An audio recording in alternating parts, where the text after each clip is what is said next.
Nako mga kababayan. So, eto na.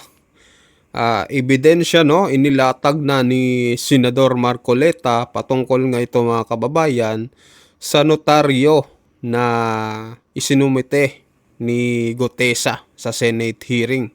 At ito makikita nyo no, yung Gutesa affidavit of denial, tapos contract agreement mga kababayan. So patunay lang dito mga kababayan, yung mga pirma no ay tugma mga kababayan. At mukhang may makukulong pagdating ng panahon mga kababayan dahil dito sa ipinakita na ebidensya ni Senator Marcoleta.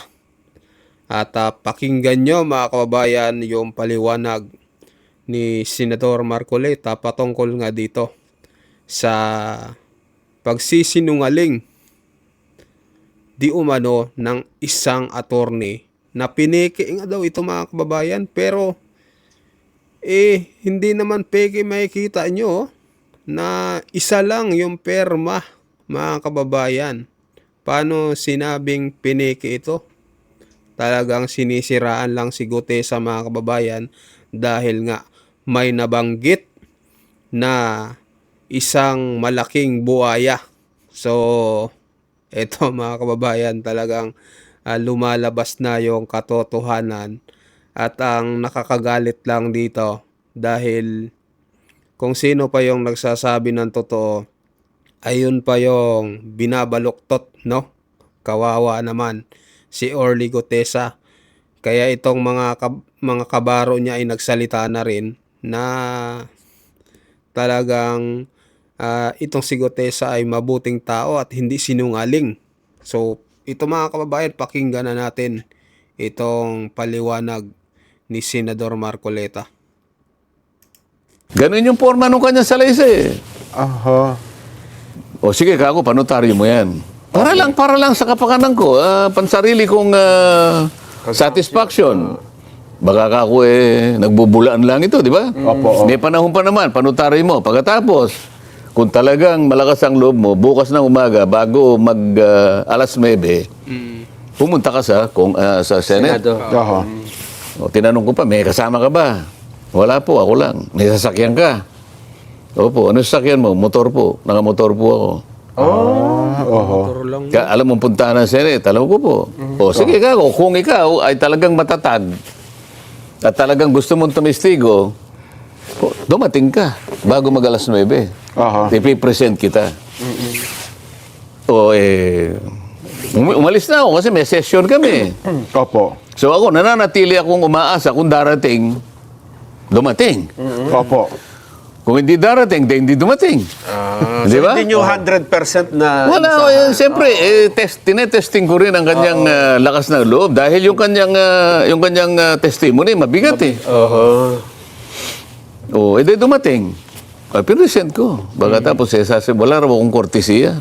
Oho. Ano ang pinag-uusapan natin? Yung katotohanan o kortesi? Oho. Yung katotohanan. Puro courtesy. Oho. Ayaw niyang tawagin si Saldico interparliamentary courtesy. Ano ba? Ano ba importante sa iyo? Ano ang mas importante sa iyo? Yung makapagbigay ka ng kaukulang paggalang sa tao o yung accountability na hinihingi ng mamamayang Pilipino sapagkat siya yung tinuturo na pinagmulan lahat ng kawalang hiyaan na ito. Kukuberan mo siya ng interparliamentary courtesy. Sinabi ko sa kanya, bakit nalalabag ba yung interparliamentary courtesy kung iimbitahin natin? Hindi. Huwag mo lang isabpina. Yun. Imbitahan mo. Nakakagalit lang dito mga kababayan, no? Ang tagal ng hearing nung si Senador Marcoleta pa ang Blue Ribbon Committee. Ang bilis ng hearing. Halos ilang araw lang may hearing ulit. Pero ngayon, ang tagal nung Senador Ping Lacson no, yung pumalit kay Marcoleta. Di kaya may mga niluluto ito mga kababayan para malihis na naman itong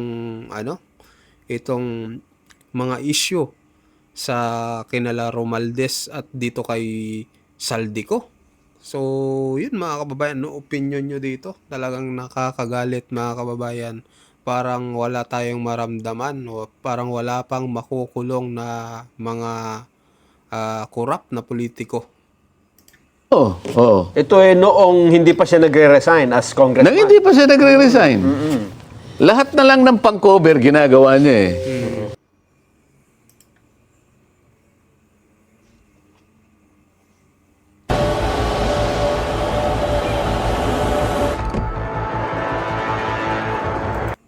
Oh. Para lang i-discredit yung testimony ni Gutesa. O, peke yung notaryo. Yung notaryo, hindi issue yun. Kahit na walang notaryo at dumating yung tao, hindi nakanotaryo yun, sukat na siya'y humarap sa kapulungan. Tama. Oh. At siya'y sumumpa. Yun na yun. At siya'y pinagtatanong ng kapulungan. Opo. Ano hahanapin mo pa ron? Ah, Hahanapin mo pa yung notaryo kahit na walang notaryo yon.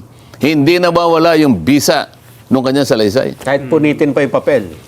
Wala na yun kasi nagsalita na. Oo nga, ba't mo na akong pupunitin? Nandun nagsabit ako na.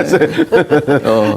Merong isang abogado narinig ko, Sen. Ang sinumpaan daw po ni Gutesa ay magsasabi siya ng totoo at pawang katotohanan lamang.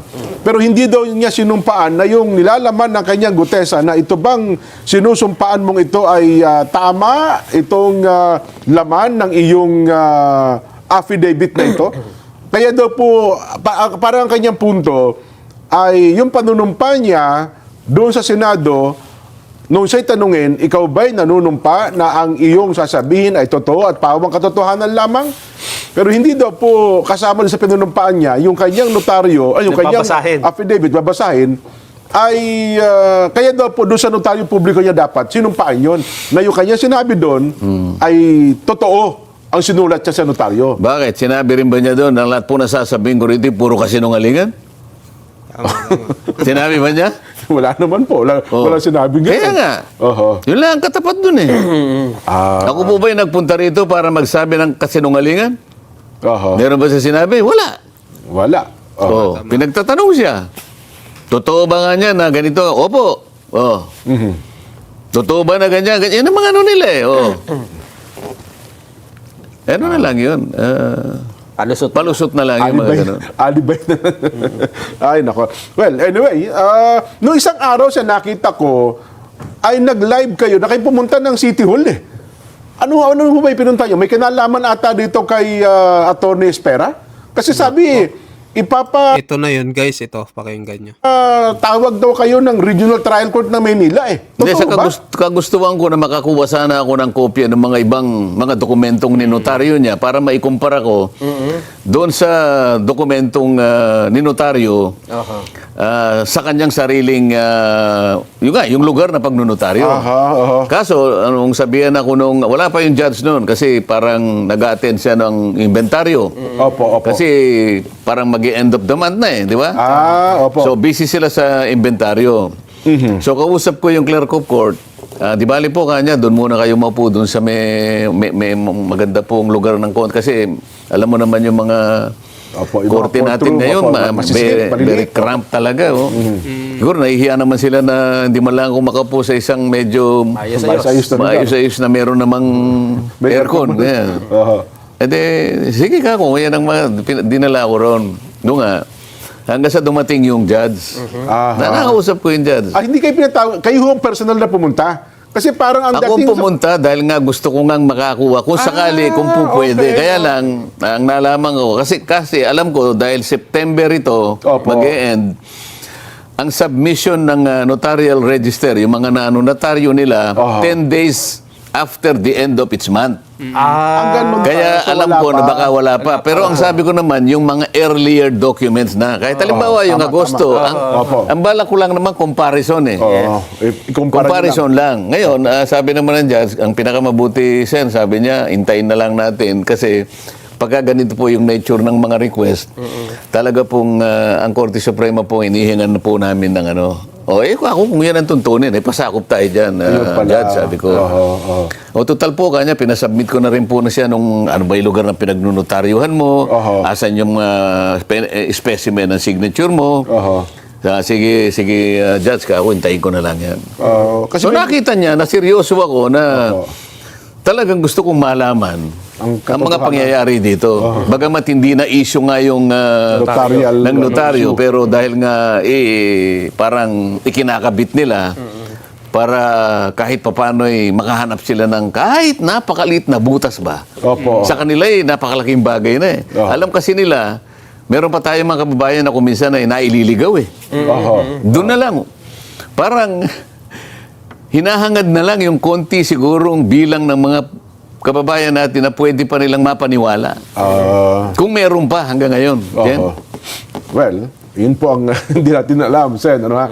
Pero akala ko kasi may lumabas sa social media na kayo daw ay ipatatawag ng korte. Gutesa and Marcoleta. Ano, ha? Hindi gagawin ng korte yun. Ganun ho ba? Kusa ako nagpunta ron dahil gusto kong makakita ng kopya sapagkat mag-deliver ako ng privilege speech noong araw na yun. Yun palang notaryo, Sen, ay kumukuha ng notarial commission sa Regional Trial Court. Oo, silang nagbibigay nun. Ayun pala. Kaya i-report mo yung ninotaryo mo sa loob ng isang peryodo. Halimbawa, yung 1 month. Isang buwan, oo. Oo. Kaya lang, ang pagre-report is every first 10 days of the next month. So, Kaya itong Oktubre. October 10 ang submission. Deadline. Oo. Ako naman, ang pag-asa ko nga, yung comparison lang, Aha. baka meron po tayong may papaserox na, halimbawa, yung Agosto. August, o yung mga ano. Yung Agosto, yung September, wag na muna kasi i-report pa Wala lang. pa yun. Kaya lang po, yung mga nauna, kasi nagbibigay sila ng kopya eh. Sabi naman nandiyan, sa pinakamabuti po kanya hintay na lang po natin sapagkat kukuha po tayo ng permiso sa Korte Suprema. Ayun pala. Okay naman sa akin yun, Jeff. Okay, so at least malinaw tayo. Dahil sa hindi naman pala natuloy sa linggong ito. Yung abogado na yon, Oho. Sen, parang hindi pa nagpakita, hindi pa yata lumabas. After na sabihin, hindi ako nagnotaryo yan. Yung gumawa. Nagtatago. Ano Siya sumunod naka-affidavit. na mensahe, di ba? Oo. Hindi man lang siya in-interview, no? Wala Yun po na, eh. oo. Hina. Yun ang nakakagulat, di ba? Hindi ni-interview. Hindi man lang hinanap ng media. Itong si Cherry, sino ba to? Yung attorney na pumirma sa affidavit ni Gutesa. Ayaw din naman ipatawag ng Blue Ribbon kasi raw lilihis kami. Ganon. Sino ba? Ang gusto nila yung inaasahan nilang makabubuti sa gusto nilang proteksyonan. Oho. Ako po. Hindi, kasi bagay sila naman ang nagpalaki nun eh. Di ba? Kaya ang tinatanong, ano bang pinaka-importante sa inyo? So ayun mga kababayan, Yung notaryo, ano pong nyo dito? Anong opinion nyo dito sa nangyayaring ito? Tila may nangyayaring di ba? May nangyayaring lutuan sa Senado. At ito ngang yung attorney na pumirma kay Gutesa ay halos hindi na mahigilap. Mukhang nagtago na mga kababayan dahil hindi na nga daw nagpapakita. Sa sakaling may mahanap itong ebidensya talaga si Senador Marcoleta, mukhang may makukulong na attorney mga kababayan. So yun yung bantayan natin sa mga datating na mga araw. So yun lang mga kababayan, mag-comment kayo, mag-like ng ating video. So ano yung opinion nyo dito? At wag niyong kalimutan sa mga bago dyan, mag-subscribe kayo sa ating channel. Maraming salamat po mga kababayan.